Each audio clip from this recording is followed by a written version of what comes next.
Building a smart home should be exciting, but for many Apple users, it feels like a confusing alphabet soup of terms. You see Apple Home on your screen, HomeKit on old boxes, and Matter in the new ones. It's enough to make anyone want to give up and just use a manual light switch. But what if I told you that understanding these three names is the secret key to building a home that actually works every single time? In this video, we are breaking down the mystery of the Apple Smart Home Stack. We will look at exactly what these terms mean in 2026 and why the difference between them might be the most important thing you learn before buying your next device. By the time we are done, you will know exactly what to look for at the store to ensure your home is fast, secure, and ready for the future. Let's start at the beginning with some history. Back in 2014, Apple launched something called HomeKit. At the time, it was a framework for developers to help devices talk to iPhones. Because it was the only name people knew, everyone started calling their smart home HomeKit. But as time went on, things changed. Apple moved from a developer-focused system to a user-friendly experience. They introduced the Home app and home hubs like the HomePod and Apple TV. Today, Apple has shifted its language. They rarely use the word HomeKit in their marketing anymore. Instead, they talk about Apple Home. However, because HomeKit was around for so long, people still use the names interchangeably, which is where the confusion starts. To make sense of it all, think of Apple Home as the house you live in. HomeKit and Matter are just two different doors that allow devices to enter that house. Once a device is inside the house, Apple Home decides how you control it, how it looks in the app, and how Siri interacts with it. Apple Home is the container or the experience layer. HomeKit and Matter are the integration frameworks. Underneath all of that is the plumbing, which are the signals like Wi-Fi, Thread, or Zigbee that move data around. Once you visualize it this way, the entire ecosystem becomes much easier to understand. HomeKit is Apple's own proprietary system.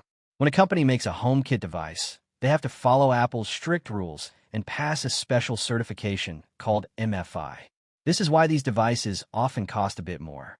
Because Apple owns HomeKit, they can include special features that other platforms don't have. Even in 2026, HomeKit is still very important for two main reasons: security and deep integration. If you want HomeKit Secure video, your camera must be native HomeKit. This ensures your video is encrypted and stored in iCloud, where even Apple can't see it. The same goes for Apple Home Key, which lets you unlock your door with your iPhone or watch. These high-end features stay within the HomeKit framework because Apple wants to maintain total control over your privacy and security. Then we have Matter. Matter is different because Apple doesn't own it. It is a universal language created by many companies working together. Matter allows devices to work with Apple, Google, and Amazon all at once. For Apple users, Matter has been a huge win. It brought in brands that used to ignore Apple and introduced new categories like robot vacuums. When you buy a Matter device, you know it will work at a fundamental level with your Apple Home. It runs on top of your existing networks like Wi-Fi or Thread.